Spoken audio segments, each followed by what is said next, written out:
அன்பர்களே, இன்று பராபவ தமிழ் வருடப்பிறப்பு நாளாகும். அனைவருக்கும் நிலையத்தின் சார்பில் தமிழ் புத்தாண்டு நல்வாழ்த்துக்களை தெரிவித்துக் கொள்கிறேன். இன்று செவ்வாய்க்கிழமையாகவும் இருப்பதினாலே வள்ளிமலை ஸ்ரீ சுப்பிரமணியர் திருக்கோவிலுக்கு செல்கிறோம்.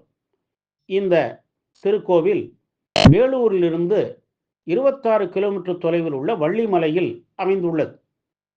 இந்த வள்ளிமலையில் முருகன் நிரந்தர வாசம் செய்கிறார். திருமாலுக்கும் மகாலட்சுமிக்கும் மகளாக பிறந்தவள்தான் வள்ளி.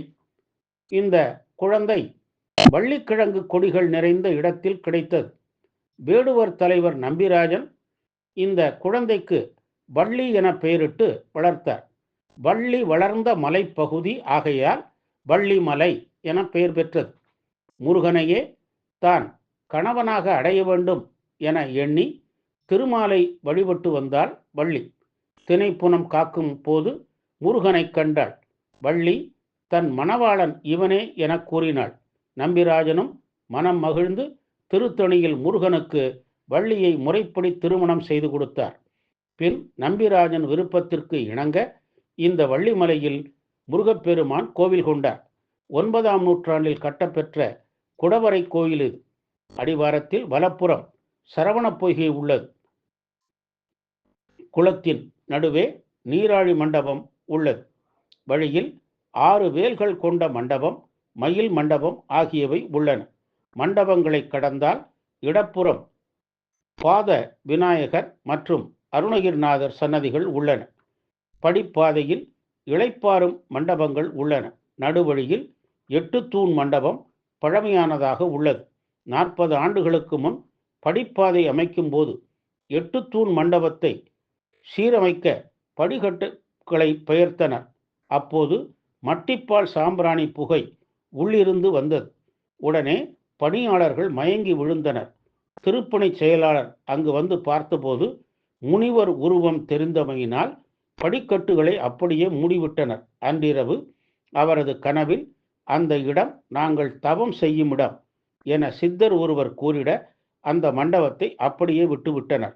ஆலயத்தின் முன் கொடிக்கம்பம் உள்ளது. மயில் வாகன மண்டபமும் உள்ளது. கடந்து சென்றால் இடப்புறம் சிறிய குகையில் தினைப்புனத்தில் உண்டிவில் மற்றும் கவன்கள் ஏந்திய நிலையில் நின்ற கோலத்தில் வள்ளியம்மை நமக்கு அருள் பாலிக்கிறார். இந்த மண்டபத்தில் விநாயகரின் சன்னதியும் உள்ளது. குடைவரையில் உள்ள கருவறையில் வள்ளி தெய்வ யானையுடன் மூலவர் தெற்கு நோக்கி அமர்ந்த கோலத்தில் காட்சி தருகிறார். இவருக்கு சத்ருசம்ஹாரமூர்த்தி என்றும் பெயர். அர்த்த மண்டபத்தில் விநாயகர், சிவன், பார்வதி, சண்டிகேஸ்வரர், வீரபத்ரர், அருணகிரிநாதர் சன்னதிகள் உள்ளன. சண்டிகேஸ்வரர் நின்ற நிலையில் உள்ளார். அருகில் நவவீரர்கள் உள்ளனர். இக்கோவிலின் தல விருட்சம் வேங்கை, தீர்த்தம் சூரியன், காணா சுனையும் சரவண பொய்கையும் ஆகும். 4 கால வழிபாடுகள் நடைபெறுகின்றன. அர்த்தஜாம பூஜையின் போது தேனும் தினைமாவும் நைவேத்தியம் செய்யப்படுகிறது. மாசிமக பெருந்திருவிழா தேரோட்டம் 4 நாட்கள் நடைபெறும். வைகாசி விசாகம், ஆடி கிருத்திகை, திருக்கார்த்திகை, தைப்பூசம் போன்றவை இங்கு விழா நாட்கள். கந்த சஷ்டிக்கு அடுத்த நாள் முருகன் தெய்வ யானை திருக்கல்யாணம், மாசி பௌர்ணமியின் போது முருகன் வள்ளி திருக்கல்யாணமும் நடைபெறும். இம்முருகன் திருமணப்பேற்றையும் மகப்பேற்றையும் அருள்பவர். இந்த ஆலயம் தொல்லியல் துறை கட்டுப்பாட்டில் உள்ளது. வேண்டிய வரங்களை அள்ளித்தரும் வள்ளிமலை முருகப்பெருமானை வழிபட்டு நல்லருள் பெறுவோமாக. இந்த பராபவ தமிழ் புத்தாண்டு எல்லோர்க்கும் எல்லா நலன்களையும் அருள வேண்டும் என்று வள்ளிமலை முருகப்பெருமானை வழிபடுகிறேன். வெற்றிவேல், வீரவேல்.